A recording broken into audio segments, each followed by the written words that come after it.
कृष्णा भागवत के संदर्भ में आपका स्वागत करते हैं। और आज का हमारा जो टॉपिक है, nectar in the beginning poison at the end. जो शुरुआत में अमृत लगता है वो आखिरी में उल्टा जहर हो सकता है, और जो शुरुआत में जहर लगे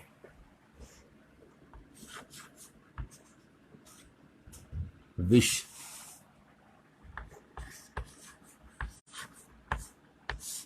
जो शुरू में विष लगे और अंत में अमृत लगे, ऐसे चीज को क्या कहेंगे?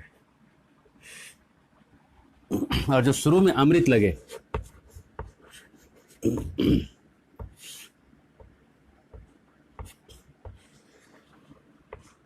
अंत में विष लगे, ऐसे चीज को क्या कहेंगे? और जो शुरू में भी विष लगे और अंत में भी विष लगे, ऐसे चीजों को क्या कहेंगे? गीता में भगवान कहते हैं, ऐसे तो हम भागवत पढ़ रहे हैं, 8वें स्कंद के 5वें अध्याय में है, लेकिन थोड़ा बैकग्राउंड गीता से उठा रहे हैं। जो शुरुआत में विष लगे लेकिन अंत में अमृत हो, जैसे कि कोई पढ़ाई कर रहा है और शुरुआत में पढ़ने के समय बड़ा वो लगता है, विष लगता है, सब छोड़ के, क्रिकेट छोड़ के, वीडियो देखना छोड़ के, मूवीज देखना छोड़ के बैठ के पढ़ना अच्छा नहीं लगता। सुबह उठना, जल्दी सोना विष लगता है, क्योंकि शाम के समय, रात के समय हम एंजॉय करना चाहते हैं। लेकिन अगर वो छोड़ के कोई जल्दी सो जाए और जल्दी उठ जाए, तो उसको एंड में 1 साल, 2 साल, 3 साल, 10 साल के बाद उसको जो है पता चलेगा कि मेरे जितने बराबर उम्र वाले जितने मेरे लोग हैं, मेरे उम्र वाले जो लोग हैं, वो लोग बूढ़े दिखने लगे, उनके चेहरे पे झुर्रियाँ, बाल पक गए, उड़ गए। लेकिन जो जल्दी सोएगा, जल्दी उठेगा, उसके बाल नहीं पकेंगे। जो लोग भी बाल पकाए हुए हैं या बाल उड़ाए हुए हैं, लेट नाइट और चाय पीने की आदत गारंटी होगी। अपनी आदत को पहचानिए, आपको पता चल जाएगा मैं क्या कह रहा हूँ। जिनके भी बाल पके हैं उनको बचपन से आपने चाय पिलाया। जब तक मेरा सजेशन होगा, जो चाय पीते भी हैं 20 साल तक ना पिए, 20 की उम्र तक चाय ना पिए, और उसके बाद अगर आदत ही लग गई तो जिंदगी भर ना पिए। लेकिन जब तक फॉर्मेटिव ईयर्स है तब तक एकदम चाय को हाथ ना लगाए। चाय में होता है थियोब्रोमिन, थियोफैलिन, हमने एक बार बताया था पहले, और ये होता है, ऐसा कुछ होता है एक्शन। ये सोडियम पोटेशियम जो होता है ना हमारे सेल्स में, जब सोडियम अंदर आता है, पोटेशियम बाहर जाता है, तो एक सेल्स के ऊपर एक एक्शन पोटेंशियल का एक झटका, करंट का एक झटका लगता है, तो इसको कहते हैं एक्शन पोटेंशियल। और यही जो एक्शन पोटेंशियल है ना, ये आदमी को काम करवाता है। हमारे काम कराने के लिए ये एक्शन पोटेंशियल चाहिए। चाय पीने से क्या होता है, ये जो एक्शन पोटेंशियल का जो बेस लाइन जो हमने यहाँ खींचा है, ये बेस लाइन यहाँ चला जाता है ऊपर, तो कम करंट में ही इतना झटका उठा लेता है। तो चाय पीने वालों को उत्तेजना प्राप्त हो जाती है चाय पीने से। लेकिन लेकिन लेकिन चाय पीते रहने से ये बेस लाइन वापस यहीं आ जाता है जहां ओरिजिनल बेस लाइन थी। मतलब अब आपको पुराने उत्तेजना को प्राप्त करने के लिए चाय पीना पड़ेगा। मतलब चाय पीना अब आपकी जरूरत पड़ गई, आप चाय के गुलाम बन गए। और आपको विश्वास नहीं होता था, जब आप चाय छोड़ेंगे तो आपको सरदर्द होगा। ये सरदर्द इस डिफरेंस के कारण हो रहा है, क्योंकि अब आपको नॉर्मल पहुंचाने के लिए भी यहाँ चाय आप छोड़ दीजिएगा, आपका बेस लाइन यहाँ चला जाएगा, एक्शन पोटेंशियल का बेस लाइन और नीचे चला जाएगा। जैसे मेरा नॉर्मल यहाँ पे है, चाय पीने वालों को चाय छोड़ने से यहाँ चला जाएगा। तो चाय आपको क्या कर रहा है, नुकसान कर रहा है। जो मैं थोड़ा समझ सकते हैं ठीक है, जो नहीं समझ सकते हैं तो जय श्री राम बोलिए, मंदिर बनाइए, आज कोई दिक्कत नहीं। समझ लीजिए। तो जो आपको अमृत लग रहा है शुरू में, वो आपके लिए बन गया विष, चाय, है ना। और जो शुरुआत में विष लगे, दारू, और पीते पीते पीते पीते आपको पहुंचा दे हॉस्पिटल में, और लीवर सिरोसिस हो जाए, लीवर कैंसर हो जाए। कैंसर नो आंसर, कैंसर का कोई आंसर नहीं, है ना। और एक बार फिर लीवर निकालो फिर किसी दूसरे का लीवर मांग के लो, है ना, मरने वाले आदमी का, मरे हुए आदमी का लगवा लो, फिर 2-3 साल खींचो, फिर बदलवाओ, जिंदगी नरक। तो ये शुरू में भी विष था शराब, और अंत में भी विष था। तो जो शुरुआत से अंत तक विष है उसको कहते हैं तमोगुण। जो शुरुआत में विष लगा, आखिर में अमृत हुआ, जैसे कि समय पर उठना, रेगुलर हैबिट्स, योगा करना, ये सब है सत्वगुण। शुरुआत में विष लगेंगे, और जो शुरुआत में अच्छा लग रहा है, खेलो कूदो ऐश करो, एंजॉय करो, और अंत में विष बन रहा है, यह है रजोगुण। ये 3 प्रकार के गुण होते हैं। सत्वगुण में सब देवता लोग ज्यादा रहते हैं, जो देवी देवता हैं सब सत्वगुणी होते हैं। रजोगुण में ज्यादातर मनुष्य लोग होते हैं, जो ज्यादातर रजोगुणी, ज्यादातर ऐसे काम को करेंगे जो शुरुआत में अमृत लगे, अंत में विष हो। कुछ लोग तमोगुणी भी हैं, लेकिन असुर लोग प्रायः तमोगुणी, ये सब ज्यादातर तमोगुणी काम करते हैं, है ना। तो अब हम चलते हैं एक हिस्टोरिकल नरेशन पे, जो 8वें स्कंद में है, जहां हम आपको विष और ये अमृत के बारे में डिस्कशन लेके जाएंगे।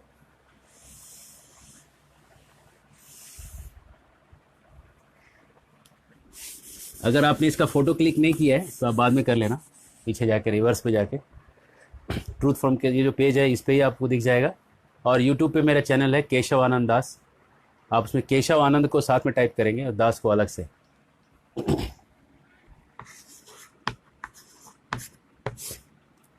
भागवतम, श्रीमद् भागवतम 8वां स्कंद 5वां अध्याय। एक बार की बात है, देखिए दुनिया में 2 तरह के पावर रहते हैं। कभी भी दुनिया में ऐसे खाली अच्छे लोग नहीं रहे और ना खाली खराब लोग रहे। कल हम कम्युनिज्म के ऊपर बताने वाले हैं आपको, कम्युनिज्म और कैपिटलिज्म 2 ताकतें कैसे काम करती है दुनिया में, इसके ऊपर हम कल बताएंगे। बहुत ही विध्वंसक विषय वस्तु रहेगा।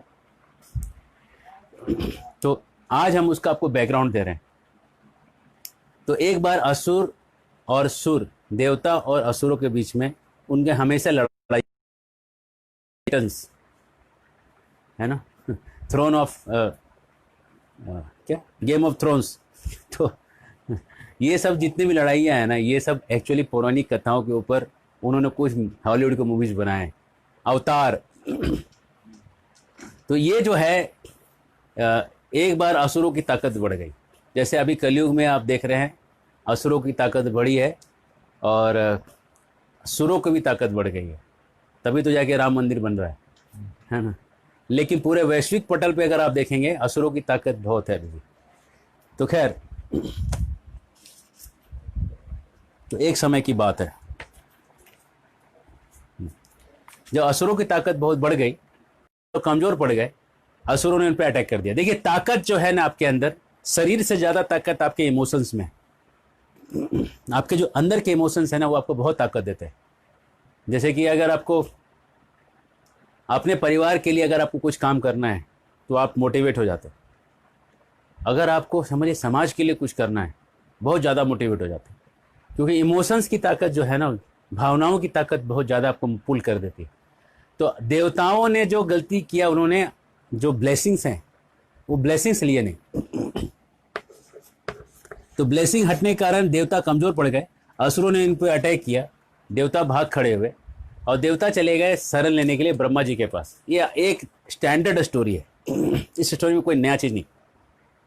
जब असुर गए ब्रह्मा जी के पास, ब्रह्मा जी ने विचार किया और ब्रह्मा जी ने देखा कि भगवान को मैं प्रार्थना करता हूँ, तो उन्होंने प्रेयर्स किए। बड़े अच्छे प्रेयर्स हैं। प्रेयर्स में कहते हैं कि वो भगवान, मैं उनको प्रार्थना कर रहा हूं जिनको मन से, शब्दों से नहीं जाना जा सकता।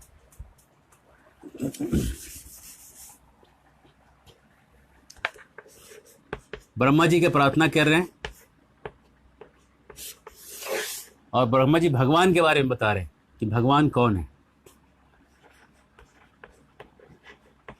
भगवान को प्रार्थना कर रहे हैं और उन्होंने उनको देखा नहीं अभी, और भगवान के बारे में बता रहे। पहला, मन से और शब्दों से और बुद्धि से भगवान को नहीं जाना सकता। ये ब्रह्मा बोल रहे हैं, ब्रह्मा जैसे बुद्धिमान व्यक्ति बोल रहे हैं। हमारे जो साइंटिस्ट लोग हैं, जो कि ये इतना सा ब्रेन लेके जो हाथ में आ जाएगा, हाथ में जिसको आप उठा सकते हैं, है ना, 1-1.5 किलो का ब्रेन होता है, जो कि सेरेब्रो स्पाइनल फ्लूइड में, जिसका वजन 300-350 ग्राम बनता है। उस ब्रेन को लेके, 350 ग्राम के ब्रेन को लेके, ये वैज्ञानिक लोग क्लेम करते हैं कि हमको सब दिख रहा है, लेकिन जिसको तुम भी दिख रहे हो वो तो तुमको दिख ही नहीं रहा है। ब्रह्मा जी कह रहे हैं कि मन, शब्द और बुद्धि से भगवान को नहीं देखा जा सकता, और ब्रह्मा जी तुमको देख रहे हैं, तुम कह रहे हो कि मुझे भगवान नहीं दिख रहे, और मैं मानता हूं भगवान नहीं, लेकिन ब्रह्मा जी कहते हैं भगवान है। मन, शब्द और बुद्धि से परे की चीज है। जरा तर्क पे आइए, तर्क पे।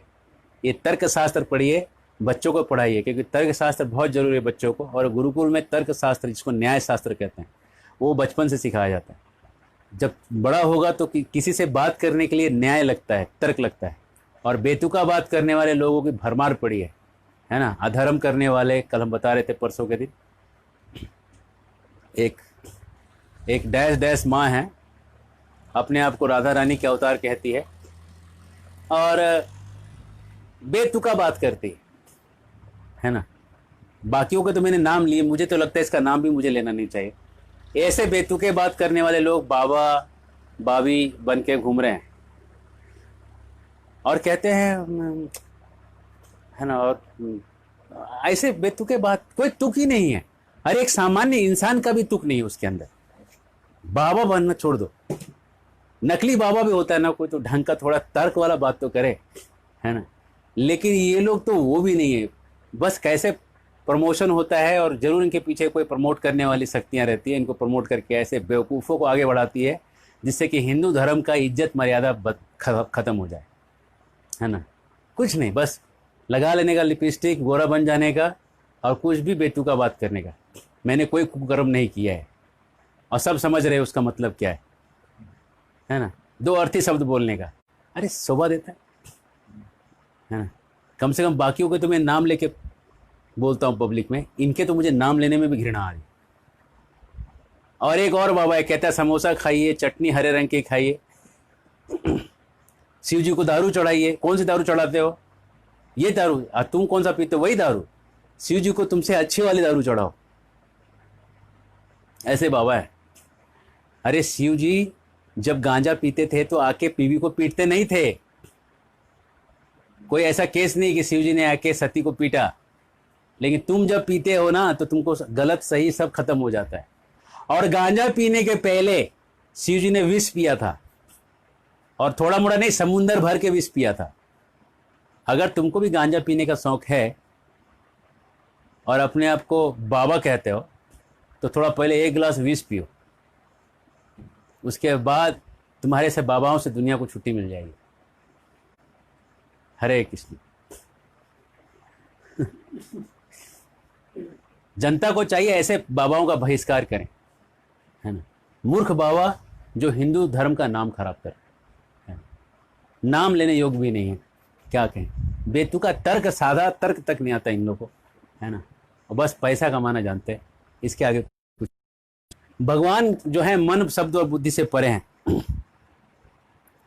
भगवान का दूसरा खासियत है कि ये दुनिया को डायरेक्टली और इनडायरेक्टली दोनों तरह से जानते हैं। सीधे रूप से डायरेक्टली, इनडायरेक्टली, दोनों रूप से भगवान को, दुनिया को बारे में जानते हैं। ये भगवान का दूसरा परिभाषा देते हैं। तीसरा परिभाषा देते हैं कि जो not visible two eyes and not separated by time and place. ये भगवान जो हैं, ये आंखों से दिखते नहीं।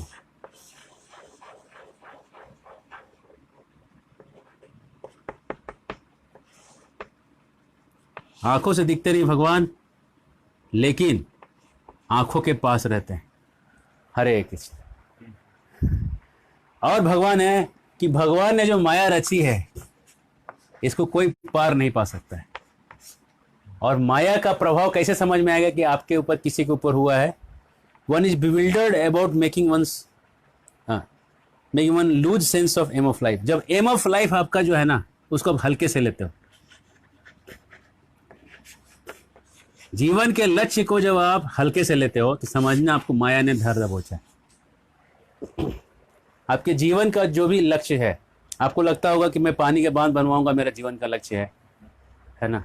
मैं नकली बाबा बन के इतने लोगों को उल्लू बनाऊंगा, है ना, और मैं समोसे खिलाऊंगा और हरी चटनी खिला खिला के पैसे कमाऊंगा। अरे मूर्ख, जब प्राण तन से निकले, जब प्राण निकलेगा तन से तो हरी चटनी काम नहीं आएगी। कम से कम शंकराचार्य जी कहते हैं कि नहीं नहीं रक्षति डुक्र तरने, तुम्हारा ये वाद विवाद काम नहीं आएगा। शंकराचार्य जी आज होते और ऐसे मूर्खों को देखते तो तर्क भी नहीं करते, डंडा लेके अपना संन्यास डंडा से ही मारते उन लोगों को जाके। अरे मूर्खों, कम से कम वाद विवाद तो करो ढंग से, इतना तो नाम मत खराब करो। और ये जो भगवान है, इन्होंने 4 तरह के जीवों की रचना की है। जो गर्भ से पैदा होते हैं उनको जरायु कहते हैं, और जो अंडे से पैदा होते हैं उसको अंडज कहते हैं,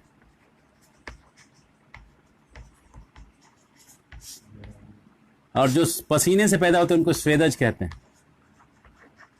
है ना। पसीने में बहुत सारी चीजें पैदा हो जाती है ना। और जो उद्बीज, उद्बीज और एक होता है उद्बीज। 4 तरह से बच्चे जो पैदा होते हैं संसार में, ये चारों प्रकार के जो पिता हैं वो भगवान स्वयं, ठीक है। उसके बाद कहते हैं कि ये जो सूर्य है भगवान का आँख है। आँख कैसे है? क्योंकि वो जो है वेद का सबसे बड़ा गुरु सूर्य है। सूर्य ने हनुमान जी को वेद सिखाया था और हनुमान जी को उल्टा दौड़ के सीखना पड़ा था, ये चर्चा रामायण में आता है। और सूर्य का बेटा सुग्रीव था, इसलिए सुग्रीव को उसने गुरु दक्षिणा के रूप में बोला था कि इसको हमेशा मदद करना। इसलिए भगवान की आँख कहा जाता है, क्योंकि वेद का सबसे बड़ा टीचर जो है सूर्य स्वयं है। इसलिए गायत्री सविता धारण करते हैं सूर्य के नाम पर। सूर्य के प्लांट में सविता रहती है। और जो है सूर्यदेव जो है, उसके बाद चंद्रमा जो है भगवान का मन है, क्योंकि चांद को देख के जो आपके मन में जो चीज़ें हैं वो निकलना चालू हो जाती है। आपको अपने मन में क्या देखना है तो आप चांद को थोड़ी देर देखिए, फिर आपके मन को आपको समझ में आ जाएगा मन में आपके क्या चल रहा है। ये चंद्रमा में इतना शक्ति है मन का। इसके बाद ब्रह्मा कहते हैं भगवान के बारे में एक चीज़, कि भगवान जो हैं एक चक्र की बात करते हैं। इस चक्र में 15 ये स्पोक लगे हुए हैं। कितने हो गए? 1 2 3 4 5 6 7 8 9 10 11 12 13।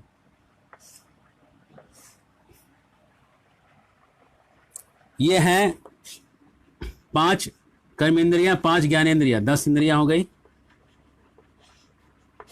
उसके बाद 5 जो हैं प्राण हो गए। ये मिलके 15 बन गए। और ये जो इसका रिम है, ये रिम जो है 5 और 3, ये पंचभूत और 3 मन बुद्धि अहंकार, इसको मिला के रिम बना हुआ है। 8 तत्व जिनको आप 8 तत्वों के नाम से जानते हैं। मन बुद्धि अहंकार, पृथ्वी जल पानी अग्नि हवा इत्यादि। इसका जो हब है, ये जो हब है, और हब के ऊपर जो ये धुरी, ये जो ऊपर का जो है, ये है 3 गुणों से बना हुआ। एक मर्सिडीज बेंज के जैसा 3 पार्ट में, ये 3 गुण। और इसका जो सेंटर है ये भगवान स्वयं है। और इसको घुमाने के लिए भौतिक प्रकृति की ताकत लगती है। जैसे इलेक्ट्रिक से कोई चक्का चलता है, वैसे भौतिक प्रकृति की ताकत से ये जो चक्र है वो चलते रहता है और इंसान की जिंदगी आगे आगे आगे बढ़ते रहती है। ये सब प्रभु की कृपा से हो रहा है। फिर कहते हैं ये जो भगवान है, भगवान का डिस्क्रिप्शन दे रहे हैं।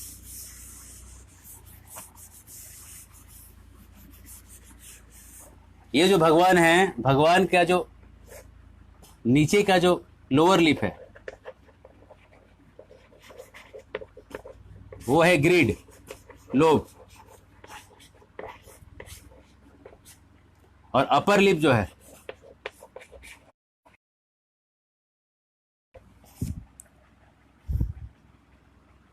वो है अफेक्शन, स्नेह।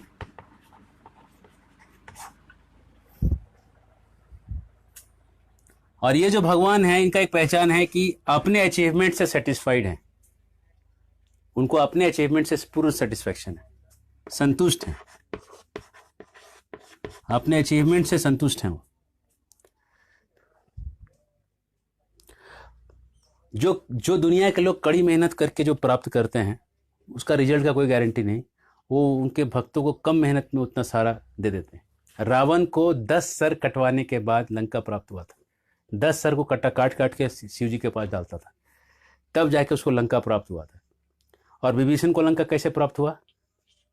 बस सर झुका के। कौन सा आसान है, 10 सर कटाना बार बार कि एक सर को झुकाना एक बार? विभीषण ने केवल सर झुका के उतना बड़ा संपत्ति प्राप्त कर लिया। और भगवान जो हैं सतोगुण को फेवर करते हैं। और आप बोलिएगा ऐसा पक्षपात क्यों? तो बोलते हैं कि कोई भी तो आ सकता है सतोगुण में, कुछ वो थोड़ी रोका है कि तुम मत आओ, कोई भी सतोगुण में आ सकता है। और इनका जो इफल्जेंस है ये एक साथ 1000 सूर्य के बराबर दिखता है। एक साथ हजारों सूर्य एक साथ अगर आकाश में चमकने लगे, उगने लगे, तो जो चमक आती है वो भगवान का चमक होता है।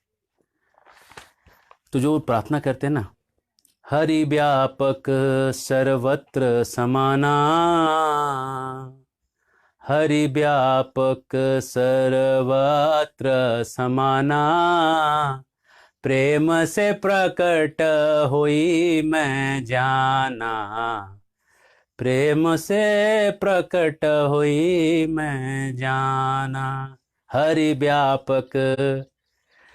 जब भगवान को ऐसा प्रार्थना किया, भगवान प्रकट हो गए। आपको अगर भगवान को प्रकट कराना है, आप बहुत सारे प्रार्थना करिए, सब छोड़ के कुछ देर खाली प्रार्थना करते रहिए। आपको ऐसे ऐसे उत्तर मिल जाएंगे जीवन में जो आपने कभी सोचा भी नहीं होगा। करके देखिए कभी, एकदम सब चीज़ छोड़ के दरवाज़ा बंद कर लीजिए, पंखा चला दीजिए, एकदम शांति से बैठ के खाली प्रेयर्स करिए भगवान को। अच्छे जितना देर, जब तक दिल को तसल्ली में मत करिएगा, पहले कर लीजिए, टाइम कम रहेगा। तो भगवान प्रकट होकर बोलते हैं, क्या समस्या में सब समझ गया, असुर लोग तुम्हारे ऊपर हावी हो गए, तो एक काम करो, तुम लोग ट्रूस करो, गठबंधन करो। कैसा गठबंधन?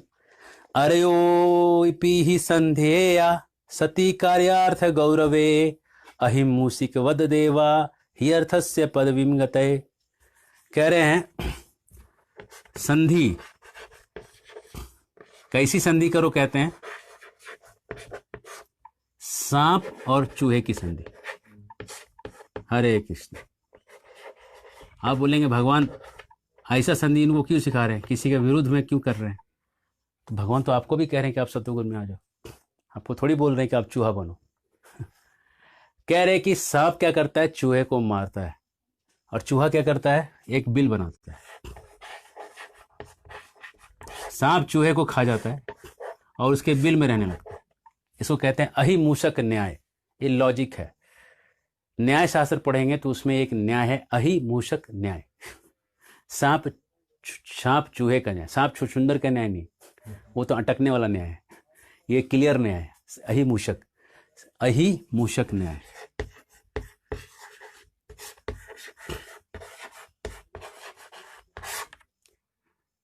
हमारी ऐसी इच्छा है कि एक ऐसा बोर्ड हो कि दनादन उसमें लिख दिया जाए और मिटा लिया जाए। कुछ तो ऐसा नहीं, इलेक्ट्रॉनिक बोर्ड देखते हैं। अगर भक्तों को इसके बारे में कुछ जानकारी हो तो भेज दीजिए, ठीक है। अगर बोर्ड हो किसी के पास तो बोर्ड ही भेज दीजिए। तो अहिमूषक न्याय के एक अहिमूषक न्याय, न्याय में थोड़ा सा न्याय देखते हैं। एक न्याय है विष कीट न्याय। विष कीट न्याय। विष कीट न्याय क्या होता है? जो कीड़ा विष में पैदा होता है, मतलब जैसे कि स्यूडोमोनास करके एक बैक्टीरिया होता है, उसको अगर आपको ग्रो करना है तो डिटोल अगर लगता है, ये मेडिकल कॉलेज से बता रहा हूँ याद करके, याद करके नहीं, जो उन्होंने पीट पीट के याद कराए थे, जो भूल नहीं पा रहा हूँ जो भुला के भी भूल नहीं पा रहे। तो डिटॉल, डिटॉल के अगार में स्यूडोमोनास करके बैक्टीरिया ग्रो होता है, क्लेब्सियला स्यूडो, बहुत खतरनाक। ये जब इन्फेक्शन करते हैं तो जल्दी क्योर नहीं होते हैं, तो बहुत हाई फाई एंटीबायोटिक्स लगते हैं उनको। तो विष में भी जो कीड़ा पैदा हो सकता है, इसका मतलब है कि ये एक न्याय है। इस न्याय के तहत आपको पता चलेगा बर्फ में भी घास उगता है, बिस्किट न्याय। बर्फ में घास उगता है तो कैसे समझेंगे? सीधा समझिए, बिस्किट न्याय। जब विष में कीड़ा हो सकता है तो बर्फ का चीज बर्फ में उगेगा, आग का चीज आग में होगा। फायर बैक्टीरिया होता है जो 6000 डिग्री सेल्सियस पे ग्रो करता है, और फायर बैक्टीरिया तो सूरज में रह सकता है। तो जो न्याय है उसका नाम है विष कीट न्याय। तो अहिमूसक न्याय बोले कि जब सांप चूहे का न्याय रखो, और सांप जैसे चूहे को खा जाता है, वैसे तुम क्या करना, असुरों से दोस्ती करो, दोस्ती करके सागर को मथो। और कौन से सागर को? दूध के सागर को। और दूध के सागर को मथ के, दूध के सागर में बहुत सारा जड़ी है, बूटी है, बहुत सारा हर्ब्स है, बहुत कुछ है, वो सबको मिला के जो मथेंगे ना, तो उसमें से निकलेगा, आखिरी में उसमें से अमृत निकलेगा। अमृत को तुम लोग अगर पी लोगे देवता लोग, तुम्हारा परमानेंट प्रॉब्लम सॉल्व हो जाएगा। लेकिन अमृत अगर चाहिए तो शुरू में विष आएगा। तैयार हो क्या? मैंने लेक्चर पहले शुरुआत में कहा था, विष अगर शुरू में है और अमृत अंत में है तो उसको सत्वगुण कहते हैं। देवता लोग तुरंत तैयार हो गए, समझ गए, और बोले जाओ और जाके उपाय लगाओ, असुरों के साथ दोस्ती करो और उसको मथने का प्रयास करो, दूध के सागर को। तो ये लोग तुरंत गए, देवता लोग गए असुरों के पास, बलि के पास गए, विरोचन का बेटा बलि, और प्रपोजल डाला। ये लोग तो पहले मारने वाले थे उनको, ये लोग तो ताकत में थे, लेकिन बलि थोड़ा समझदार था। एक असुरों में थोड़ा टू लेड होता है राजा, कहते ठीक है हम ट्रूस करेंगे, संधि करेंगे। बोले देखो हम लोग दोनों मिलके नेक्टर, क्या बोलते हैं, अमृत निकालेंगे, और उसके बाद जब निकलेगा तो हम लोग आधा आधा बांट लेंगे, तुम्हारा आधा हमारा आधा। तो ये लोग तो बोले नहीं नहीं हम सब ले लेंगे। तो बलि ने उनको शांत किया, बोला नहीं नहीं ठीक है, आधा आधा, 50-50। तो असुरों के मन में क्या था कि हम लोग ये बस बोलेंगे, और असुर तो असुर होते हैं, बात के पक्के नहीं। जब निकलेगा, जब अमृत निकलेगा तो लेके हम लोग बांट के पी लेंगे, इसको वो देंगे नहीं। और उन्होंने हाँ हाँ कर लिया। हाँ हाँ करके देवता और असुर सब लोग साथ में मिलके मंदार पर्वत को उठाए। एकदम प्योर गोल्ड का पर्वत था, उसको उठा के लोग लेके जाने लगे, लेकिन इतना भारी था उनके हाथ से छूट गया, किसी का हाथ टूट गया, किसी का पैर दब गया, कचरा हो गया पूरा। उसके बाद भगवान को वहाँ आना पड़ा गरुड़ पे बैठ के, और उसको पूरे पहाड़ को और सब देवताओं को उन्होंने अपने हाथ से सबको ठीक किया और उठा के उनके पीठ पे रखा, और गरुड़ उसको उठा के लेके गया और क्षीर सागर में जाके रख दिया, दूध के सागर में। और दूध के सागर में जो रखा तो उन्होंने एक बासुकी सांप को उठा के लाए, सबसे बड़ा सांप है पूरे ब्रह्मांड में, और उसको लगा के उन्होंने उसको मथना चालू किया। तो पहले तो देवता लोग जो थे वो पूंछ के इसमें थे, मुख के साइड में थे, और असुर लोग पूंछ में थे। तो असुर लोगों को लगा कि हमको पूंछ पकड़ा दिया, खुद ये लोग मुंह पकड़े हुए हैं, जरूर बेईमानी हो रहा है। अहि पुच्छम अमंगलम, ये जो सांप का पूंछ हमको पकड़ने को दिया है, ना गृहिणीयमो वयम पुक्षम अहेर अमंगल अमंगलम। ये अहि का जो पूंछ है, सांप का पूंछ अमंगल होता है, उसको नहीं पकड़ना चाहिए।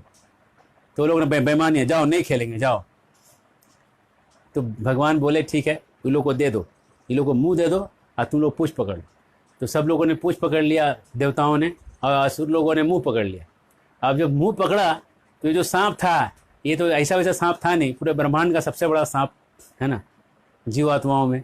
तो जब फूके पूरा एकदम फ्यूम निकले, लाल लाल एकदम धुआं विशैला, ये लोग सब बेहोश हो गए, काले हो गए सब, एकदम सरला का पेड़ के जैसे सब काले हो गए, जला हुआ पेड़ जैसा दिखने लगे, काला काला काला कलूटा सब। असुर तो थे ही और काले काले भी दिख रहे थे। इधर देवता लोग भी थक गए थे पूंछ पकड़ के। इधर जो बासुकी को तकलीफ हो रहा था उसको बांध दिया एक पहाड़ से, लोग घुमा रहे हैं उसको। तो भगवान ने क्या किया, बादल लाया, बरसात करवाया, सब धुल गए, थोड़ा फ्रेश हुआ, थोड़ा हवा चला फ्रेश, और सांप के अंदर तमोगुण बढ़ा दिए, उसको ताकत मिल गया।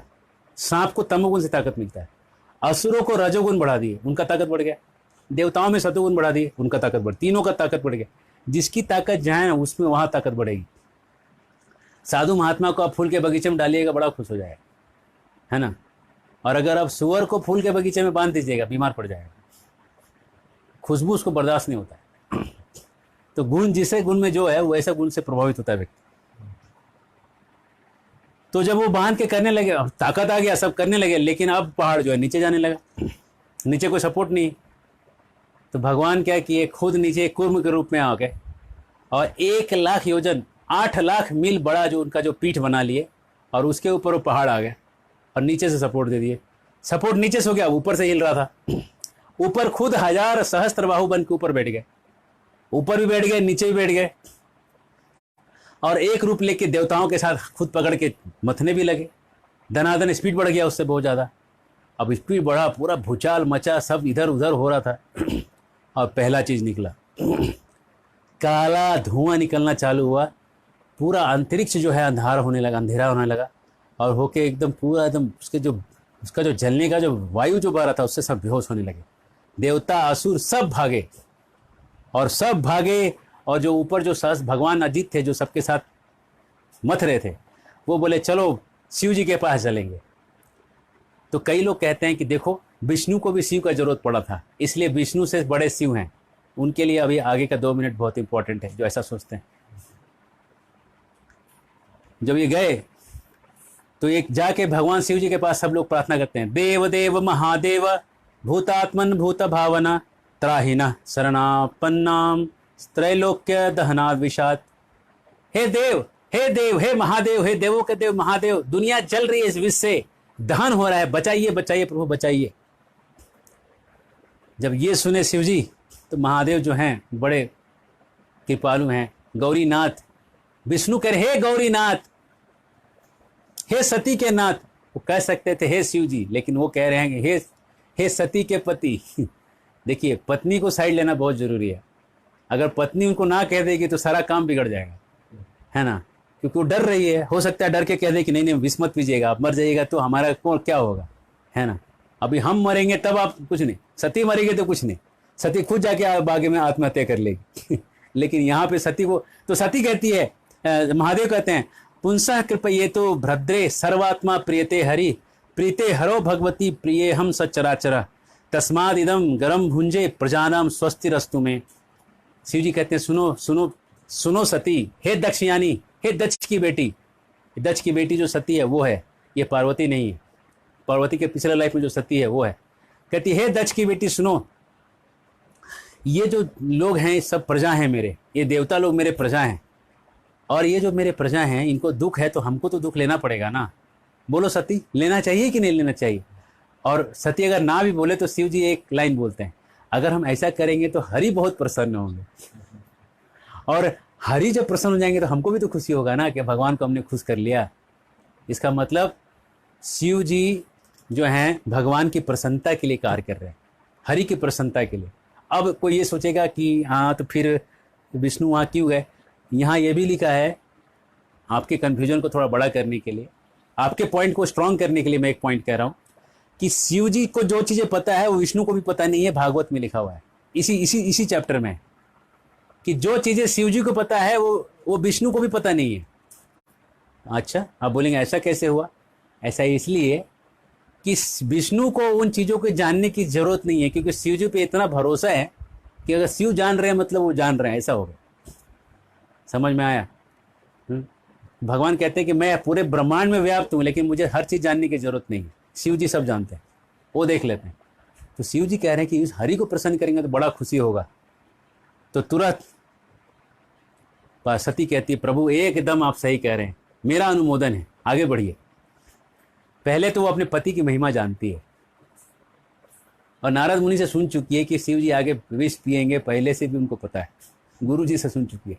तो शिव जी आगे बढ़ते हैं और करताल दोनों हाथ को जोड़ते हैं और उठा के विष पीना चालू करते हैं। ततः करतली कृत्य व्यापी हालाहलम विषम अभक्ष्यन महादेव कृपया भूत भावना।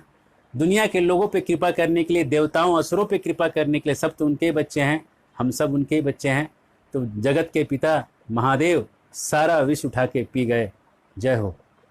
और जो पी गए भोले, पीतने के समय जो कुछ बूंदें वहाँ गिर गई जो कुछ चाटने वाले सब कुछ जानवर जंतु औषधि जो उसमें उगे वो सब विषधारी बन गए। सारे विषैले जंतुओं ने वहाँ से विष लिया, सारे विषैले औषधि ने उस विष को ही प्राण किया, थोड़े से बचे विष से। और शिव जी के इतना विष था, विष तो अपना प्रभाव दिखाता ही था, तो कंठ उनका वहाँ एक नीली रेखा पड़ गई कंठ में। लेकिन ये महादेव के लिए कोई बाधक चीज़ नहीं, उनके यश को बढ़ाने वाला, उनके नाम को बढ़ाने वाला, उनके नाम को नीलकंठ करने वाला पड़ गया। और नीलकंठ के नाम से महादेव विख्यात हुए। और जगत के पिता इस तरह से जगत की कृपा के लिए विष को पी के उन्होंने ये दिखाया कि कोई भी चीज़ अगर अच्छा करने जाओगे आपको विष पीने के लिए तैयार होना होगा। और विष पीना अगर है तो उसमें एक बहुत अच्छी बात परम पूज्य राधा गोविंद महाराज कहते हैं कि अगर आपको विष जो है, संसार में सबसे बड़ा विष जो घूम रहा है वो निंदा का विष है। और इस निंदा के विष को शिव जी पीते हैं, लेकिन पेट में नहीं लेके जाते हैं। उस विष को वो गले में रखते हैं। किसी की निंदा अगर सुन भी लिए हैं तो उस पर मनन मत करिए, पचाइए मत उसको, आपको मार देगा। अगर आप थूक दोगे विष को बाहर, दुनिया मर जाएगी। तो निंदा ना बोलिए और निंदा ना मनन करिए, ना पचाइए उसको। भोले बाबा से सीखिए, नीलकंठ बनिए, है ना, मिनी, ओरिजिनल नहीं, मिनी नीलकंठ नीलकंठ बनिए। तो जो शुरुआत में जो विष है, देखिए अच्छा काम करने निकले, पहले विष निकला, अब आगे अलग अलग चीज़ें यहाँ प्रकट होंगी, कुछ रत्न पैदा होंगे, औषधियाँ पैदा होंगी। और इस चर्निंग, इस पूरे दूध के सागर को मथने से जो कल्प वृक्ष पैदा हुआ था, वो कल्प वृक्ष हमारे गार्डन में है यहाँ पे। इन्हीं को अगर उसका वीडियो देखना है तो आप रिक्वेस्ट करिएगा, मैं उनको आप पर्सनली उसको वीडियो को अपलोड करके दे दूँगा। एक और दूसरा चीज़ जो कल्प जो पैदा हुआ था वो गिलोय, जिसको अमृता कहते हैं संस्कृत में, वो भी इस दूध के सागर को मथने से प्रकट हुआ था। और गिलोय बहुत ही सुंदर चीज़ है आपके हेल्थ को इम्प्रूव करने के लिए। इतना गिलोय बस एक चढ़ जाता है किसी पेड़ पे, आप घर पे भी लगा सकते हैं। इतना सा डंडा भी कहीं काट के गाड़ दीजिएगा तो जन्म जाता है। वो अमृत है, उसको लोग कहते हैं ये है ही शाश्वत।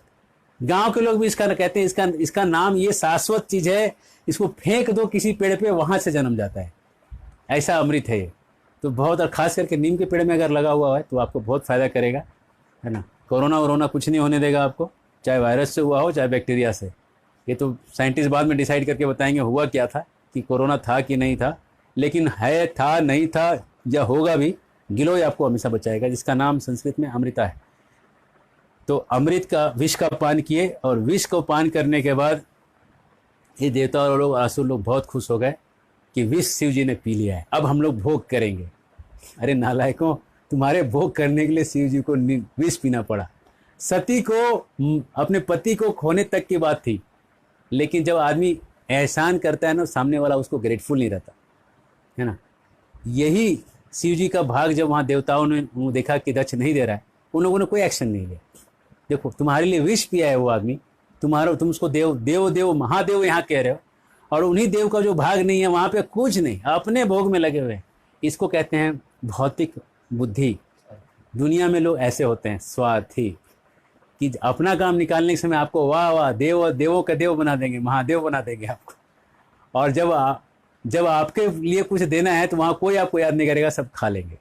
लेकिन फिर भी एक सज्जन जो शिव जी के जैसे होते हैं, फिर भी लोगों को भला करने में रत होते हैं, फिर भी वो लोगों के भलाई के बारे में सोचते हैं, उनका जो ये है, ये कर्तव्य को सीरियसली नहीं लेते। कल हम देखेंगे कि कैसे धीरे धीरे एक एक करके चीज़ें आई, और आखिरी में अमृत निकला, और अमृत निकलते ही कुछ असुर लोग कैसे उसको हड़प के लेके भाग निकले। और कम्युनिज्म और कैपिटलिज्म जो दो फिलॉसफी है, ये यहाँ से पैदा हुआ है, इस समुद्र के मंथन से। इस फिलॉसफी को हम कल देखेंगे, संसार में कैपिटलिज्म और कम्युनिज्म कैसे पैदा हुआ, ये एक्चुअली समुद्र मंथन से पैदा हुआ है। हरे कृष्णा। आप अगर आपको आगे देखना है, कभी भी बाद में देखना है, तो यहाँ पे ट्रूथ फ्रॉम केशवानंद पेज से भी देख सकते हैं। और यूट्यूब में हमारा चैनल है केशव आनंद दास, उसमें वहाँ पे जाके टाइप करिएगा, केशव आनंद साथ में टाइप करिएगा, अलग अलग नहीं, तो आपको वो चैनल खुलेगा। उसको सब्सक्राइब कर लें तो आपको सारा वीडियो आपको दिखता जाएगा और आप देख सकते हैं। Thank you very much. जय श्री प्रभुपाद। हरे कृष्ण।